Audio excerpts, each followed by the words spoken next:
우리 한번 서로 인사하겠습니다. 반갑습니다. 사랑합니다. 축복합니다.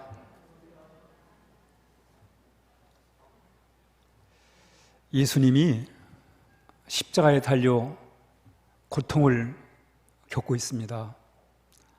그 밑에는 많은 사람들이 그 십자가에 달린 예수님을 쳐다보는 거예요. 쳐다보면서 어떤 사람이 이런 말을 해요. 아니, 그렇게 능력이 많은 분이 왜 십자가에 달려 죽느냐고, 그렇게 능력이 많은 분이 왜 십자가에 달려 죽느냐고 조롱을 해요.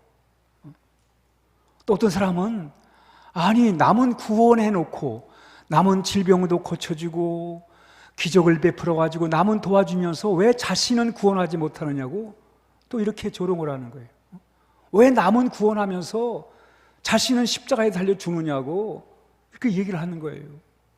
또 어떤 사람은 십자가에서 내려오면 그러면 내가 믿겠다는 거예요. 지금 십자가에서 한번 내려와 봐라. 그러면 내가 믿겠다. 이런 사람이 있어요. 그런데 어떤 사람들은 저분이야말로 하나님의 아들이다, 우리의 구원자다 라고 하는 사람들도 있었습니다. 이게 십자가를 쳐다보는 게 다 달라요. 십자가 예수님을 바라보는 게 이렇게 달라요. 그럼 우리는 어떻게 바라보고 있는가? 그래서 오늘 한번 따라합니다. 십자가의 의미. 십자가의 의미. 그럼 나는 십자가의 예수님을 어떻게 쳐다보고 있는가에 대하여 우리 같이 한번 생각을 해보려고 합니다. 이 사순절은 십자가를 묵상하는 거예요. 예수님에게 생각을 집중하는 시간이거든요. 이런 사순절을 통해서 십자가의 의미를 한번 다시 새롭게 한번 생각해보는 그런 시간을 가질 텐데, 우리 오늘 베드로가 예수님의 십자가를 어떻게 바라봤는가를 우리가 바탕으로 해가지고 한번 십자가의 의미를 한번 되새겨보도록 그렇게 하겠습니다. 그럼 우리 성경으로 돌아가서 우리 22절, 23절을 함께 읽겠습니다.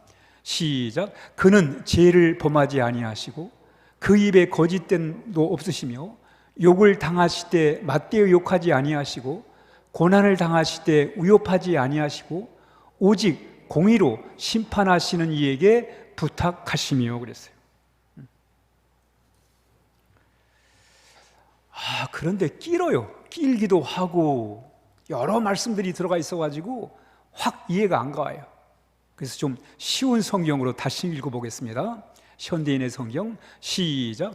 그분은 모욕을 당할 때에도 욕하지 않고 고난을 당할 때에도 위협하지 않았으며 모든 것을 공정하게 심판하시는 하나님께 맡기셨습니다.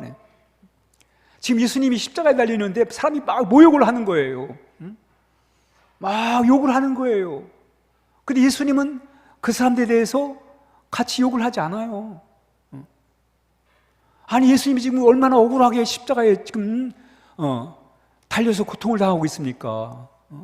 누명을 쓰고 십자가에 달려 있는 거예요. 고통을 당하는 거예요. 그럼 얼마나 억울해요. 우리는 상대방이 소리만 질러도 나도 소리 지르잖아요. 상대가 화를 내면 나도 화를 내잖아요. 상대가 요구하면 나도 욕이 나와요. 그런데 예수님은 상대가 그렇게 모욕을 하는데, 그렇게 누명을 쓰고 억울하게 달려있는데 전혀 반응을 하지 않더라는 거예요. 우리 같으면 금방 반응을 해야 되는데. 제가 어렸을 때 우리 집에 닭도 키우고, 닭 키우다 보니까 병아리도 키웠어요. 병아리도 키우고 또 개도 키웠어요. 근데 한 번은 개가 병아리를 이렇게 쫓아가는 거예요. 그랬더니 어미닭이 말이죠, 날개를 확 피는 거예요. 확 피니까 이게 갑자기 닭 몸집이 2배가 됐어요. 그리고 개를 이렇게 응시하는 거예요. 위협을 가하는 거예요. 개가 병아리를 위협하니까 어미닭이 상대해가지고 맞대응을 해가지고 날개를 피면서 몸집을 키워가지고 개를 위협을 주더라니까. 그 개가 멈칫해가지고 쫓아가지 못하더라고요. 이게 세상에 사는 원리잖아요, 여러분. 상대가 소리치면 나도 치고, 상대가 큰 소리치면 나도 큰 소리치고, 이러는데 오늘 예수님은 상대가 모욕을 하는데도 욕하지 않고, 그렇게 위협을 가하는데도 위협을 하지 않아요. 그러면서 뭐라고 그래요? 모든 것을 공정하게 심판하시는 하나님께 맡기셨습니다. 그래, 맡기셨다. 이것도 무슨 소린가? 아니, 모욕을 하면 상대를 모욕으로 응대를 해야 되는데 오히려 하나님께 맡기고 응대하지 않더라는 거예요. 응대하지 않더라는 거예요. 야, 이게 도대체 무슨 이야기인가? 무슨 말씀인가? 그래서 이 이야기를 이 말씀을 좀 이해하기 쉽기 위해서 제가 예를 하나 들을게요. 영국의 요한 이슬레 목사님, 우리 성결교를 시작하신 분인데, 요한 이슬레 목사님이 아버지도 목사님이에요. 아버지가 늘 아들인 요한 이슬레에게 이렇게 말을 해요. 한번 같이 읽습니다. 시작. 기독교는 자기 뜻대로 사는 것이 아니라 하나님의 뜻대로 사는 종교다. 다시 한번 시작. 기독교는 자기 뜻대로 사는 것이 아니라 하나님의 뜻대로 사는 종교다. 이걸 그 요한 이슬레 목사님은, 아버지 목사님은 어린 요한 이슬레에게 계속 얘기를 하는 거예요. 기독교는 자기 중심으로 사는 게 아니라 하나님 중심으로 사는 거다. 자기 뜻대로 사는 게 아니라 하나님 뜻대로 사는 거다. 그걸 계속 강조를 해요. 그 얘기를 듣고 자란 거예요. 그런데도 여전히 요한 이슬레는 자기 뜻대로 사는 거예요. 자기 중심으로 살아가는 거예요. 마치 우리처럼 우리가 하나님 뜻대로 해주세요 해놓고는 아니, 내 뜻이 더 좋을 것 같은데요, 이러잖아요. 요한 이슬레가 그랬어요. 겉으로는 하나님 중심으로 사는 것 같지만 속은 지 중심으로 살아가는 거예요. 근데 그가 자기 중심으로 살다가 그가 하나님 중심으로 바꿔요. 어떻게 바꾸게 되냐면, 요한 이슬레가 자기 중심으로 사는데 고민이 많은 거예요. 걱정이 많은 거예요. 염려가 많은 거예요. 왜 이렇지? 아니, 내 뜻대로 사는데, 내 중심으로 사는데 왜 이렇게 염려와 걱정과 근심이 많지? 걱정, 근심만 있는 게 아니라 어떤 때는 막 불안한 거예요. 사는 게 막 불안해요. 왜 그렇지? 아니, 내 중심으로 살아가는데 왜 이렇게 고민이 많고 걱정이 많고 마음이 불안한 거지? 그때 요한 이슬레가 마음을 바꾸는, 이게 내 중심으로 살아야 될 일이 아니구나. 내 중심으로 살아가는데, 내 중심으로 살면 살수록 고민이 많고 걱정이 많고 염려가 많고 불안하기 짝이 없고 두렵고 막 그런 거예요. 그때 요한 이슬레가 깨달은 게, 이게 내 중심으로 살 게 못 되는구나. 그래서 요한 이슬레는 하나님의 중심으로 바꾸게 돼요. 또 하나는, 요한 이슬레는 영국의 명문 옥스퍼드 대학을 나온 사람입니다. 여러분, 좋은 대학 나오면 남들이 좀 이렇게 인정을 해주잖아요. 그래가지고 이 요한 이슬레는 그래도 남들이 인정하는 대학을 나왔으니까 인생이 자기 뜻대로 될 줄 알았어요. 자기가 계획하고 실천하면 다 될 줄 알았어요. 그렇게 똑똑한 자신이 계획하면 다 될 줄 알았어요. 그런데 안 되는 거예요. 실패를 거듭하는 거예요. 아니, 그렇게 잘나고 그렇게 똑똑한데 매번 하는 것마다 안 되는 거예요. 실패하는 거예요. 거기서 요한이 깨닫는 거예요. 왜 그렇지? 내가 잘나서 내가 똑똑해가지고 내가 계획해서 하는데 왜 안 되는 거지? 거기서 뭘 깨달았냐면, 인간이 내 뜻대로 되는 게 아니구나. 내가 아무리 잘났어도 아무리 똑똑해도 내 뜻대로 되는 게 아니구나. 그러니 내 중심으로 살면 안 되는구나. 하나님 중심으로 살아야지. 이렇게 바꾼 거예요. 또 하나, 세 번째, 요한 이슬레가 사람들을 보니까 저 사람은 참 순수할 거야, 깨끗할 거야, 이렇게 생각을 했는데 알고 보니까 저 사람도 그 본성이 아주 안 좋은 거예요. 인간들의 본성의 환멸을 느껴버렸어요. 저 사람은 괜찮겠지 했는데 알고 나니까 아유, 저 본성은 다른 사람의 본성이나 별 차이가 없어요. 그러면서 자신을 보는 거예요. 야, 내 안에도 저 사람과 똑같은 지성이 있구나. 못된 본성, 못된 근성이 있구나, 질성이 있구나. 이걸 깨달은 거예요. 여러분, 질성을 가지고 있는 사람이 지 중심으로 살면 그 어떻게 되겠어요, 여러분? 죄를 품고 사는 사람이 자기 중심으로 살면 그 인생이 뭐가 되겠어요, 여러분? 그 사람이 사는 가정이 뭐가 되겠어요? 그 사회가 어떻게 되겠어요? 죄를 품고 지 중심으로 살아가 버리면 그 삶이 어떻게 되겠냐 말이에요, 여러분. 요한에스더가 그걸 깨달은 거예요. 아, 내가 죄를 품고 사는데, 죄를 품고 사는 내가 내 중심으로 살아버리면 내 인생이 어떻게 되는가. 그래서 요한에스더는 아, 이건 아니구나. 내 중심으로 살면 안 되는구나. 죄가 없으신 거룩하고 의로운 하나님 중심으로 살아야 되는구나. 이렇게 마음을 고쳐먹게 됐다는 것입니다. 십자가가 도대체 무슨 뜻인가? 자기 중심에 살던 사람이 그 십자가를 통해서 하나님 중심으로 바꾸는 것이 바로 십자가의 의미인 줄 믿으시면 아멘 하시기 바랍니다.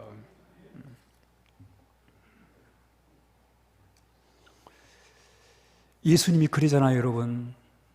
예수님이 이제 앞으로 십자가에서 그 모진 고난을 당하고 십자가에 죽을 것을 알았어요. 그래서 예수님이 기도를 드려요. 하나님, 이 고통의 잔을 내게서 지나가게 해주세요. 이 십자가의 고통을 지나가게 해주세요.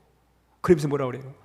그러나 내 뜻대로 하지 마시고 하나님의 뜻대로 해주세요.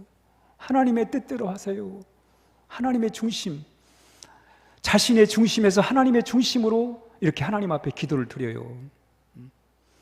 그러니까 십자가는 뭘 의미하는가? 내 중심의 삶에서 하나님의 중심으로 바꾸라는 거예요. 바꾸라. 십자가를 바라볼 때 아, 그렇구나. 내가 내 중심으로 살면 안 되는구나. 왜?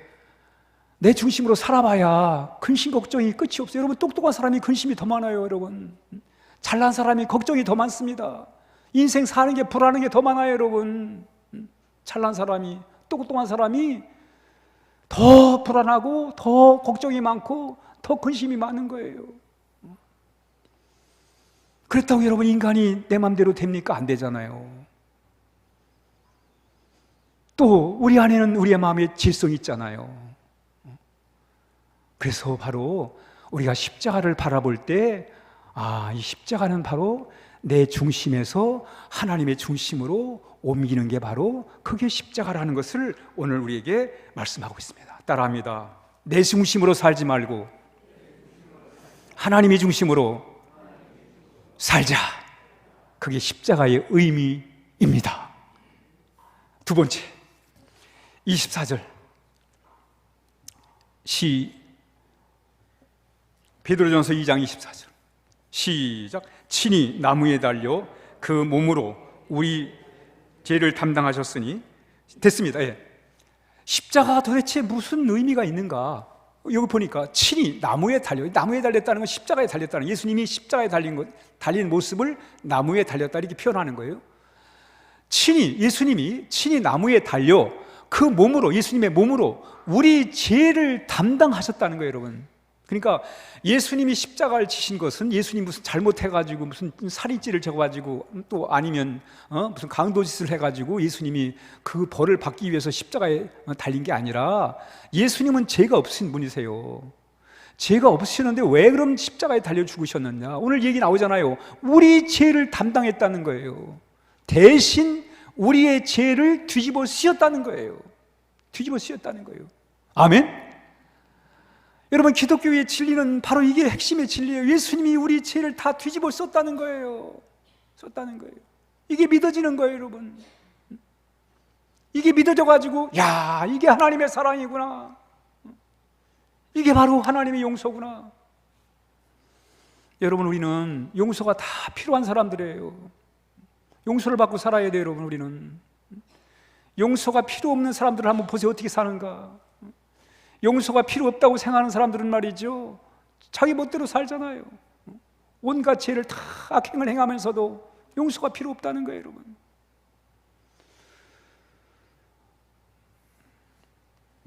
우린 용서가 필요한 사람들입니다. 한번 따라합니다. 우리는 용서가 필요한 사람들입니다. 용서를 구하고 살아야 돼요, 여러분.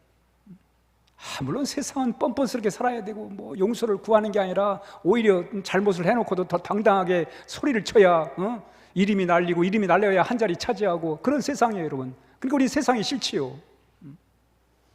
우리는 하나님의 나라를 좋아하는 거예요. 그래서 우리는 왜? 선하시고 이로우시고 거룩한 하나님이 통치하시는 하나님의 나라를 사모하는 거예요. 인간이 다스리는 세상은 뻔뻔스러운 사람이 더 좋은 자리 차지하고 사는 세상이란 말이죠. 이런 세상에 우리가 살아가면서 우리는 다 용서가 필요한 사람들이잖아요. 내가 용서가 필요한 사람이에요, 여러분. 여러분, 내 마음이 어떻게 정화됩니까? 이 사순절은 마음을 정화하는 기간이, 마음을 정화하는 거예요. 우리가 밥을 먹고 나면 설거지를 하잖아요. 옷을 오래 입으면 세탁을 해야 되잖아요. 목욕을 해야 되잖아요. 정화를 시켜줘야 되잖아요. 깨끗하게 해줘야 되잖아요. 그래야 또 새롭게 살아가는 거 아니겠습니까? 우리의 마음이 늘 정화를 해줘야 돼요. 우리의 마음도, 우리의 생각도 정화가 필요합니다, 여러분. 정화조가 필요해요, 여러분. 옛날에는 이 오물을 정화조를 통해서 걸러냈어요. 마찬가지로 우리의 마음에 정화조가 필요해요. 그 정화조가 뭐예요? 바로 십자가예요. 십자가 바라보면서 우리의 마음을 정화시키는 거예요. 그 십자가 앞에 하나님의 그 용서와 그 사랑 앞에 눈물을 흘리면서 하나님의 용서를 경험하고 하나님의 사랑을 다시 한번 경험하고, 그래서 우리의 마음을 순화시키는 거예요, 여러분. 그러면 그 마음에 하나님이 평안을 주시고 또 은혜를 주시고 살아갈 용기와 또 새로운 결심을 주시는 거예요. 우리는 다 죄 사함이 필요한 사람들입니다. 왜? 우리는 죄를 품고 살잖아요, 여러분. 그럼 죄를 어떻게 해결할 거예요? 용서를 받아야지요. 예수님이 가장 많이 하신 일, 예수님이 좋은 말씀도 가르치시고 병자도 고쳐주시고 또 여러 일들을 많이 하셨는데, 가장 큰 일은 뭐냐면 사람들이 죄를 용서하시는 거예요. 용서한 거예요. 우리 한번 같이 마태복음 9장 2절 시작. 침상에 누운 중병자를 사람들이 데리고 오거늘 예수께서 그들의 믿음을 보시고 중병자에 이르시되 작은 자야 안심하라, 내 죄 사함을 받았느니라. 여러분, 예수님이 하신 가장 대표적인 사역은 사람들의 죄를 용서해 주는 거예요. 새로운 삶을 살도록 하나님, 우리 예수님께서 그 일을 하셨단 말이에요. 우리 에베소 1장 7절. 그럼 도대체 예수님이 십자가와 우리 용서와 무슨 상관이 있느냐? 시작. 우리가 그리스도 안에서 그의 은혜의 풍성함을 따라 그의 피로 말미암아 구속 곧 제사함을 받았느니라. 아멘. 기독교의 신비 중에 하나가 뭐냐면 예수님이 십자가의 보혈이 우리 죄를 씻어낸다는 거예요. 우리를 새롭게 한다는 거예요. 이걸 믿음으로만 가능해요, 여러분. 무슨 뭐 생각, 논리, 뭐 이론 갖고 되는 게 아니고 그걸 믿는 거예요. 우리 예수님이 나를 새롭게 하시기 위해서, 새로운 삶을 살게 하시기 위해서 우리 예수님이 십자가에서 희생의 피를 다 쏟아주셨다. 나는 그 주님의 보혈의 피값으로 이렇게 하나님의 용서를 경험하고 하나님의 사랑을 받은 자가 되었다. 이런 확신을 다 가지시길 주의 이름으로 축복합니다. 하나님이 우리를 깨끗게 하셨습니다. 아멘.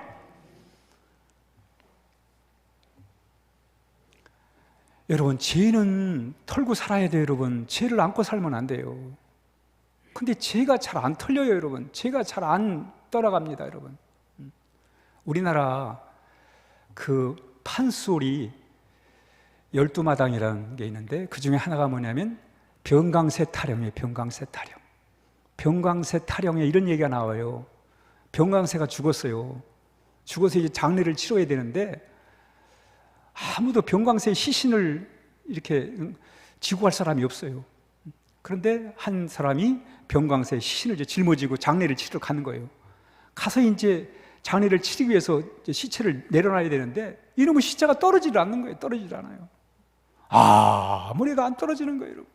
아무리 시체를 떨이켜야 장례를 치르는데 안 떨어지는 거예요. 안 떨어져요. 지긋지긋하게 안 떨어지는 거예요. 이렇게도 안 떨어지고, 시신이 조각은 나지만 떨어지질 않는 거예요. 여러분, 이 이야기가 주는 메시지가 뭐예요? 여러분, 죄가 잘 안 떨어진다는 거예요. 죄는 쉽게 떨어지지 않아요, 여러분. 죄는 정말 털어내기가 너무 힘든 게 죄입니다, 여러분. 마치 마약에 한번 빠져버리면 거기서 헤어나오기가 너무 어렵다고 그러잖아요. 죄가 꼭 그겁니다, 여러분. 마약에 한번 빠지면 거기서 헤어나오기가, 떨어내기가 어려운 것처럼 이 죄라는 것도 마찬가지예요, 여러분. 그런데 이 죄를 떨어내는 방법이 있어요.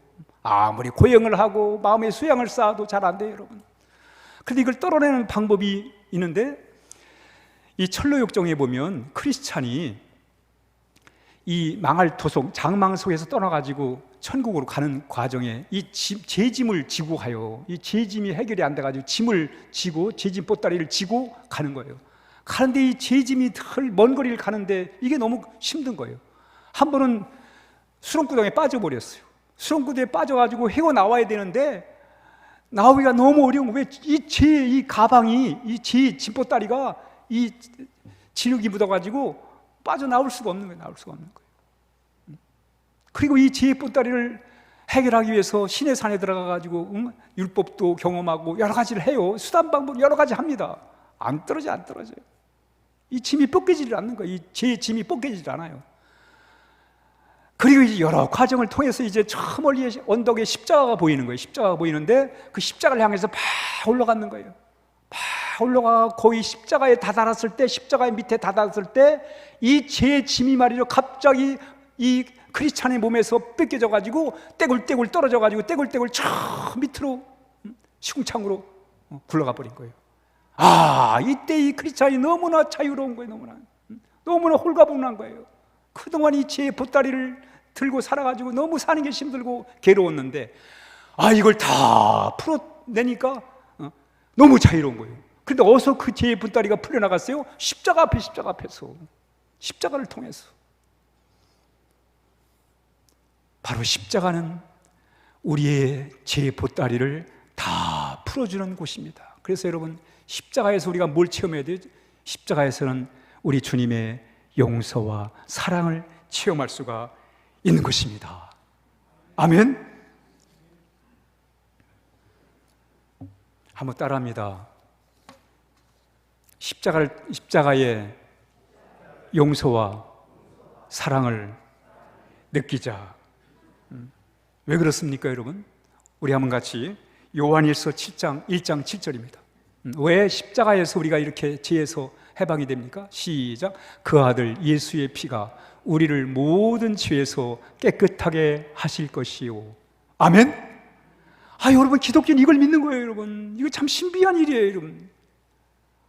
목사님, 저걸 어떻게 믿어요? 예수님의 피가 왜 내 죄를 깨끗하게 한단 말이에요? 그러나 믿을 때 우리가 죄로부터 하나님의 용서와 사랑을 경험하고 우리가 그 속에서 우리의 삶의 방향을 바꾸고 새롭게 살아갈 수가 있는 것입니다. 믿을 때. 그 신비예요, 신비. 이건 신비예요. 믿을 때 그런 역사가 일어나는 거예요. 저도 이 진리의 말씀을 믿을 때 죄로부터 이렇게 벗어나서 하나님의 자녀가 돼가지고 살아가는 거예요. 그렇다고 죄를 안 짓는다는 말을 하는 게 아니에요. 죄로부터 벗어나서 이제 새로운 삶을 살아갈 기회가 저에게 주어졌다는 말씀이란 말이죠. 나의 죄를 씻기는 예수의 피밖에 없네. 다시 정케하기도 예수의 피밖에 없네. 예수의 흘린 피 날 희게 하오니 귀하고 귀하다. 예수의 피밖에 없네. 아멘. 우리의 모든 죄를 다 해결하고 우리로 하여금 새로운 삶을 살게 하는 길은 바로 예수님 피밖에 없습니다. 십자가밖에 없습니다. 그래서 우리 기독교는 십자가를 얘기하는 거예요. 십자가의 진리를 우리가 깨닫고 그 십자가의 진리를 믿고 우리가 살아가게 되는 것입니다. 십자가의 용서와 사랑을 더 많이 경험하는 이번 사순절 되시기를 주의 이름으로 축복합니다. 우리 다시 한번 베드로전서 2장 24절 읽습니다. 시작. 친히 나무에 달려 그 몸으로 우리 죄를 담당하셨으니 이는 우리로 죄에 대하여 죽고 의에 대하여 살게 하려 하심이라. 그가 채찍에 맞음으로 너희는 나음을 얻었나니 그랬어요. 보세요 여러분, 왜 예수님이 십자가에 달려 죽으셨는가? 우리의 죄를 친히 담당했다니까요. 친히 뒤집어 쓰였다니까요. 대신. 왜 그럼 예수님이 우리의 죄를 대신 뒤집어 쓰셨습니까? 우리로 하여금 죄에 대하여는 죽고 의에 대하여는 살게 하시려고. 한번 따라합니다. 주님과 함께 새롭게 살자. 여러분, 왜 예수님은 우리를 위해 십자가에 달려 죽으셨습니까? 우리로 하여금 새로운 삶을 살게 하려고. 새로운 삶을 살게 하려고. 이걸 좀 쉬운 말로 한번 읽어보겠습니다. 시작. 그리스도께서 몸소 우리 죄를 지시고 십자가에 달려 죽으심으로 우리는 죄에 대하여 죽고 의를 위하여 살 수 있게 되었습니다. 아멘. 이게 십자가의 진리예요 여러분. 이제 우린 죄에 대하여는 죽고 우리가 예수님과 함께 새로운 삶을 살기 위해서 우리 주님이 십자가에 달려 죽으신 거예요. 우리 고린도 후서 5장 10절 시작. 그런즉 누구든지 그리스도 안에 있으면 새로운 피조물이라. 이전 것은 지나갔으니 보라 새 것이 되었도다. 우리 예수님이 십자가를 통해서 이렇게 우리가 새로운 피조물, 하나님의 자녀가 됐다. 빛의 자녀가 됐어요. 빛의 자녀. 우리 교단의 창시자 요한 이슬레 목사님은 이걸 믿은 거예요. 예수님의 십자가를 통해서 인간이 새로워질 수 있다는 거예요. 개인이 새로운 삶을 살 수 있다는 거예요. 예수님의 십자가를 통해서. 우리나라 초대 대통령 이승만 대통령 이걸 믿은 거예요. 우리나라가 정말 예수를 믿어가지고 그 변화된 사람들이 좋은 나라 세울 수 있다. 이걸 믿은 거예요. 우리 아름다운 교회가 이걸 믿는 거예요 여러분. 교회가 능력이 있느니 없니 우리가 세상 사람들이 얘기한다 할지라도 우리 그걸 믿는 거예요. 예수 그리스도의 십자가를 통해서 하나님을 알지 못한 사람들이 하나님을 만나서 새롭게 살아가는 것, 불행을 끝내고 행복의 삶을 살아가도록 도와주는 하나님의 교회가 이것 때문에 여기 존재하고 있고 우린 이 사역을 감당해 나가는 것입니다. 우리 누가복음 19장 10절 시작. 인자가 온 것은 잃어버린 자를 찾아 구원하려 하심이라. 바로 그게 구원이에요 여러분. 또 누가복음 5장 32절 시작. 내가 의인을 부르러 온 것이 아니요 죄인을 회개시키러 왔노라. 예수님이 바로 이 땅에 오신 목적, 십자가를 통해 우리를 구원하기 위해서 이 땅에 오셨음을 우리에게 말씀하고 있습니다. 그러니까 우리는 어떻게 해야 돼요? 사도행전 3장 19절 시작. 그러므로 너희가 회개하고 돌이켜 너의 죄 없이 함을 받으라. 이같이 하면 새롭게 되는 날이 주 앞으로부터 이룰 것이요. 여러분, 이제 이 말씀 속에서 우리가 정말 십자가를 어떻게 대할 것인가, 죄 없이 함을, 그러니까 십자가를 통해 죄 없이 함을 받아라. 이같이 하면 새롭게 되는 날이 우리에게 온다는 거예요. 새로운 삶을 살게 된다는 거예요. 복된 삶을 살게 된다는 거예요. 예수님의 십자가는 참으로 위대한 거예요. 놀라운 것입니다 여러분. 그래서 사도 바울이 나는 십자가만을 자랑한다고, 십자가만을 알기를 원한다고 말씀하고 있습니다. 십자가는 결국 뭐예요? 우리 예수님과 함께하는 길이에요. 그러니까 여러분, 다른 거 다 예수님의 십자가의 보혈로 내가 용서를 받는다, 그 다 이해가 안 가더라도 이것만큼 아세요. 왜 그럼 예수님이 내 죄를 뒤집어 쓰시고 십자가에 죽었다고 그러느냐, 왜 우린 거기서 용서와 사랑을 느끼게 되느냐, 이겁니다. 이제는 내 중심으로 살지 말고 예수님 중심으로 예수님과 함께하는 삶을, 이 사건을 통해서 예수님과 함께 한번 살아보라는 거예요. 한번 따라보죠. 예수님과 함께 새롭게 살자. 이게 십자가의 의미는 한번 예수님이 나를 위해 이렇게 뒤를 뒤집어 쓰시고 죽으셨는데 그게 감동이 아니냐, 그러면 이제부터는 내 중심으로 살지 말고 우리 예수님 중심, 나를 위해 십자가에 죽으신 그 주님을 중심으로 한번 살아봐라. 주님과 함께 살아봐라, 이거예요. 그리고 주님이 우리와 함께 하신다는 사실을 우리에게 말씀합니다. 그러면서 우리 베드로전서 2장 25절 시작. 너희가 전에는 양과 같이 길을 잃었더니 이제는 너희 영혼의 목자와 감독 되신 이에게 돌아왔느니라. 여러분, 십자가 사건을 통해 우리가 하나님 앞에 돌아오게 된 거예요. 그러니까 그러니까 십자가 다 이해가 안 가더라도 이 십자가는 우리로 하여금 하나님께 돌아가는 길이구나. 예수님이 이렇게까지 우리를 사랑하셨는데, 죽기까지 우리를 사랑해 주셨는데, 내가 그걸 다 그 뜻을 다 이해하지 못하더라도 분명한 것은 나로 하여금 하나님께 돌아가게 하기 위해서, 그래서 이렇게 하셨구나 라고 우리가 이걸 믿는 거예요. 우리 현대인의 성경으로 쉬운 성경을 한번 읽습니다. 시작. 여러분이 전에는 양처럼 길을 잃고 방황하였으나 지금은 여러분의 영혼의 목자와 감족자가 되시는 그리스도께 돌아왔습니다. 그러니까 십자가 사건을 통해 우리가 하나님 주님께 돌아온 거예요. 왜? 주님과 함께 살게 하기 위해서. 그 십자가 바라보면 내가 주님이 나를 이렇게 사랑하는데 나도 주님 사랑해야지라고 하는 그런 마음을 가져야 된단 말이에요. 그러니까 십자가는 하나님을 만나는 체험을 하는 거예요. 인도의 선다스이 힌두교인이에요. 어렸을 때 부모가 힌두교인이니까 자식도 순두교인이었습니다. 그래서 힌두교의 영향을 받고 자랐어요. 그러다가 이제 초등학교를 들어가야 되는데 그 인도 학교는 저 멀리 한 20리 밖에 있었어요. 그리고 마침 가까이에 선교사님이 세운 기독교 학교가 있었어요. 근데 이들은 기독교 학교가 너무 싫었어요. 그래서 이제 인도 학교를 가야 되는데 인도 학교 너무 먼 거예요. 부모 입장에서는 기독교 학교는 싫은데 인도 학교를 보내야 되는데 그게 너무 먼 거예요. 애가 너무 멀리 다니는 게 너무 이게 마음에, 부모 입장에서는 짐이 된 거예요. 어린애가 그 멀리 학교를 다닌다는 게 얼마나 고생스러울까. 차라리 마음에 내키지 않았지만 가까운 기독교 학교를 보내요. 선다스이 기독교 학교 갔지만 뭐 다른 거는 배우지만 성경이라 이건 나의 마음이 없어요. 관심이 없습니다. 성경을 불태울 정도로 아주 그랬어요. 그리고 학교를 이제 마치고 하면서 이제 엄마가 세상을 떠나고 그러면서 말라리아에 걸려요. 그래서 이제 모든 희망을 잃어버린 거예요. 어머니 세상 떠나고 자신도 말라리아에 병이 걸려가지고 희망이 없어져 버렸어요. 이때 뭐가 생각이 나냐면 그 선교사님들이 예수님이 자신을 위해 십자가에 죽었다는 그 말씀이 생각이 난 거예요. 그러면서 하나님께 기도를, 하나님, 만약에 하나님이 살아계시다면 하나님이 살아계신 증거를 보여주세요.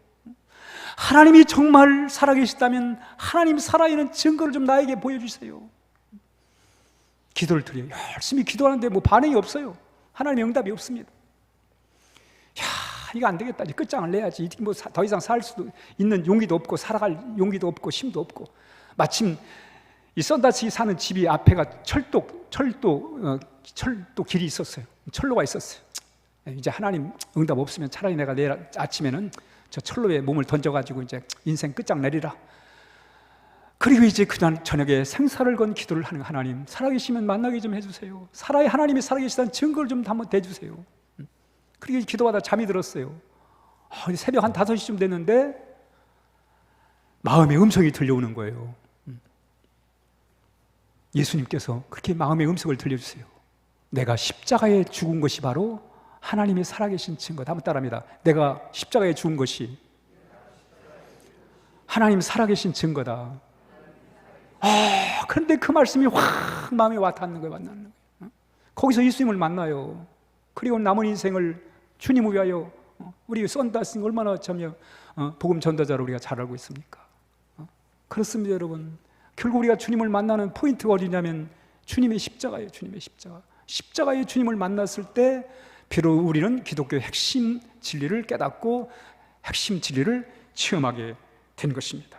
그리고 나서는 하나님께 감사와 영광을 돌리고 죄에서 자유함을 얻고 영원히 자유함고 건강도 회복하고 하나님을 위해서 복된 삶을 살게 됩니다. 우리 갈라디아 2장 20절입니다.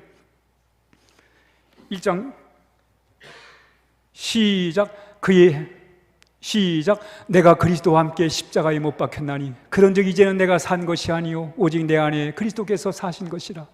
이제 내가 육체 가운데 사는 것은 나를 사랑하사 나를 위하여 자기 자신을 버리신 하나님의 아들을 믿는 믿음 안에서 사는 것이라. 아멘. 여러분, 내 중심으로 살다 보니까 얼마나 사는 게 힘들었어요. 걱정도 많고 근심도 많고 사는 게 불안하기 짝이 없고 말이죠. 몸둘 바를 모르고 살아오셨잖아요, 여러분. 근데 왜 내 중심으로 살았는데 그렇게 인생을 우리가 그렇게 살아왔을까요? 내 중심으로 살았는데. 내 잘난 맛으로 살아왔는데 왜 이렇게 걱정도 많고 내 인생이 뜻대로 안 됐을까요?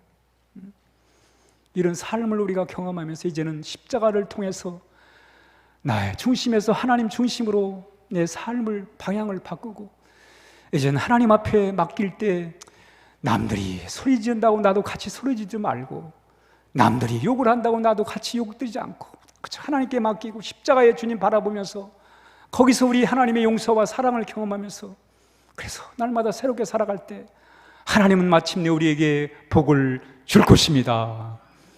결론입니다. 한번 결론 말씀 들어가죠. 시작. 십자가의 의미, 하나님 중심으로 살자. 용서와 사랑을 느끼자. 예수님과 함께 새롭게 살자.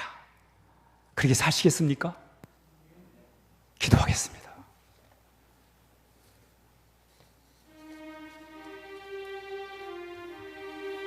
오늘 사순절을 보내면서 십자가의 의미를 다시 한번 되새겨 봤습니다. 기독교의 진리의 핵심이 바로 십자가인데, 그 십자가의 의미를 다시 한번 되새기면서 이제 내 중심으로 살지 않고 하나님 중심으로 믿음으로 살아갈 수 있도록, 십자가에 담긴 하나님의 용서와 사랑으로 날마다 내 마음을 정화시키고 새롭게 하며 살아갈 수 있도록, 이제는 예수님 붙들고 새로운 삶을 향해 갈 수 있도록 하나님 인도해 달라고 우리 함께 같이 간절한 마음으로 기도하겠습니다.